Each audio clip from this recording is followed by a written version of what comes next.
Tópico 2º, o ministério profético, uma prova de manifestações de Deus. Uma inesperada operação sobrenatural por parte de Deus solucionou o grave problema da reconstrução do templo.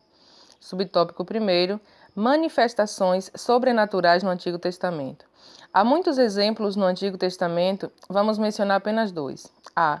Moisés, o grande líder que Deus levantou para libertar seu povo da escravidão do Egito, recebeu de Deus um preparo sobrenatural, o que lhe deu muita autoridade espiritual. Com a sua vara fazia grandes maravilhas. B. Elias, o profeta de Deus, foi revestido de autoridade sobrenatural para ajudar Israel, que havia sido levado à idolatria pelas suas lideranças políticas, em particular pelo ímpio Acabe, rei de Israel nos dias de Elias. Pôde assim realizar grandes milagres. Fez com que não chovesse sobre a terra por 3 anos e meio, além de outros. O ponto alto de seu ministério foi o confronto com os profetas de Baal no Monte Carmelo. Nesta ocasião, a manifestação sobrenatural do poder de Deus fez o povo clamar: só o Senhor é Deus. Subtópico 2º, manifestações sobrenaturais no Novo Testamento. Quando o Espírito foi derramado em sua plenitude, os dons espirituais começaram a entrar em ação e passaram a ser a própria preparação divina para o ministério.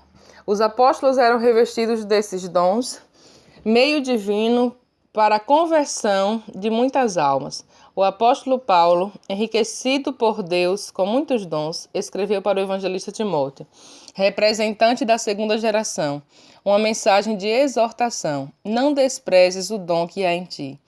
Pouco antes de ser martirizado, Paulo voltou a escrever a Timóteo: despertes o dom de Deus que existe em ti. Paulo recomenda: procurai com zelo os melhores dons, e procurai com zelo os dons espirituais, mas principalmente o de profetizar. Conclusão do tópico 2º, o ministério profético é uma prova da manifestação de Deus.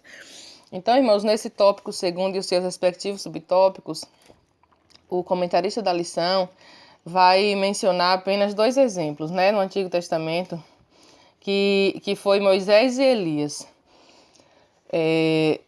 Para todo tempo de escravidão, irmãos, Deus levanta um libertador. Deus vai enviar um libertador. Havia a escravidão do povo de Israel no Egito, como nós conhecemos a história, por mais de 400 anos.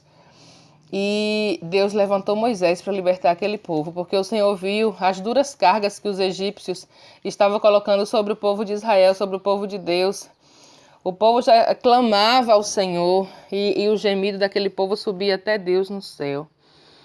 E aí o Senhor levantou Moisés, preparou Moisés, porque Deus não envia ninguém sem preparar, sem revestir de unção, poder e autoridade, Daí a importância da gente permanecer na Jerusalém de Deus, para ser revestido do alto, com o poder dele, o poder do Espírito Santo, para que a gente possa de fato fazer a obra do Senhor como o Senhor deseja que ela seja feita. Não pode se fazer a obra do Senhor sem preparação. Aí Moisés libertou o povo de Israel com o favor de Deus, O Senhor mostrando sinais e maravilhas através da vida dele, com a vara que ele tinha na mão. Deus fazia grandes sinais através de Moisés, para que todos vissem, as maravilhas do Senhor serem manifestadas, tanto o povo egípcio como o povo de Israel, para que eles tivessem fé no Deus que estava libertando, para que eles pudessem andar naquele deserto com fé, sabendo que o nosso Deus é um Deus todo-poderoso. E também Deus usou Elias.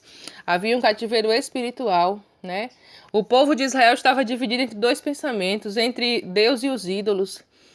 E ali Deus usa Elias no Monte Carmelo para fazer um desafio. Juntou todo o povo de Israel. Os 450 falsos profetas de Baal, 400 falsos profetas de Aserá, 850 falsos profetas que comiam na mesa de Jezabel e Acabe.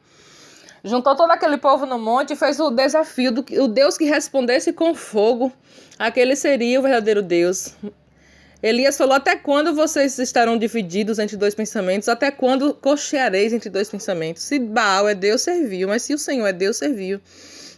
E aí nós conhecemos a história que os falsos profetas de Baal clamaram a Baal pela manhã toda, até as 3 da tarde.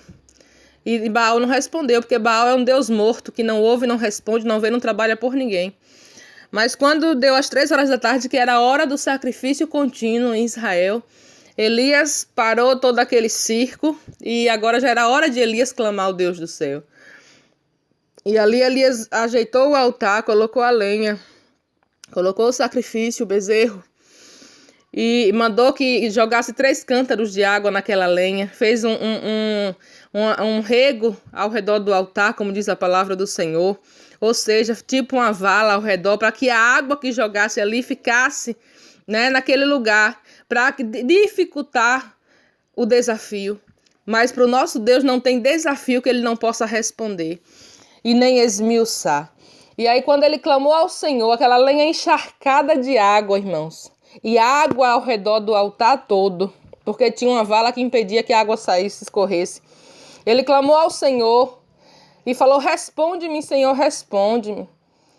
E ali o Senhor respondeu ao profeta dele, respondeu com fogo, e o fogo queimou o sacrifício, queimou a lenha molhada, e ainda lambeu toda a água que tinha ao redor do altar, como diz a palavra do Senhor. Né? Ficou só o pó, porque o nosso Deus faz coisas sobrenaturais. E quando aquele povo viu, né, os falsos profetas de Baal e Aserá passarem a manhã e parte da tarde clamando e não teve resposta, e no instante que Elias clamou ao Senhor, o Senhor respondeu. Todo aquele povo teve que reconhecer e declarar que só o Senhor é Deus. Só o Senhor é Deus, só o Senhor é Deus. E eles reconheceram que Elias não estava fazendo nada dele mesmo, ele estava fazendo segundo a palavra do Senhor na vida dele. Então, irmãos, vale a pena ser fiel. E nós temos o sumo libertador, que é maior do que Moisés e maior do que Elias, que é Jesus Cristo. Para todo tempo de escravidão, física ou espiritual, Deus vai levantar um libertador. E Deus levantou Jesus Cristo, o sumo sacerdote, né? O sumo libertador. E ali ele foi dado por sacrifício pela minha vida e pela tua vida. E para sempre nós somos livres, porque foi pela liberdade que Cristo nos libertou. Não estejais presos a nenhum jugo, nunca mais, porque Jesus Cristo nos libertou. A palavra do Senhor diz: se o Filho vos libertar, verdadeiramente sereis livres. Foi para a liberdade que Cristo nos libertou. Aquele sangue dele vertido na cruz do Calvário, aquela cédula de acusação que era contra mim e contra a tua vida, foi cravada na cruz do Calvário. Satanás não pode mais contra mim nem contra você, porque nenhuma condenação há para os que estão em Cristo Jesus. Vivamos de forma que a gente venha sempre agradar ao nosso Deus, irmãos, e ser gratos pelo sacrifício do favor merecido na cruz do Calvário, que é o sacrifício da graça, a salvação pela graça. Ou seja, não nos custou nada. A gente só precisa crer no sacrifício, ter fé no sacrifício de Jesus. Mas para ele foi um preço de sangue, humilhação e dor. E como Paulo falou com Timóteo: não desprezeis os dons que há em ti. Ou o dom que há em ti. Paulo era cheio do Espírito Santo, cheio de dons do Espírito Santo. Porque Jesus, antes de ser levado ao céu, ele falou com os discípulos: permanecer em Jerusalém, até que do alto sejais revestidos de poder. Né? Não saia de Jerusalém despreparado, não. Porque senão vocês não vão suportar as aflições no meio do caminho. Fica aí para ser revestido do Espírito Santo antes.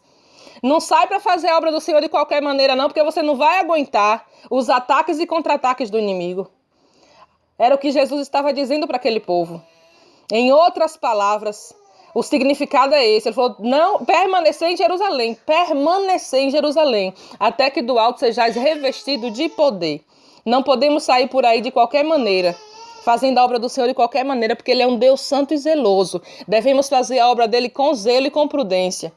E aí aqui em Atos dos Apóstolos, 1º verso 8 diz assim: mas recebereis a virtude do Espírito Santo que há de vir sobre vós, e ser-me-eis testemunhas tanto em Jerusalém, como em toda a Judéia e Samaria, até os confins da terra.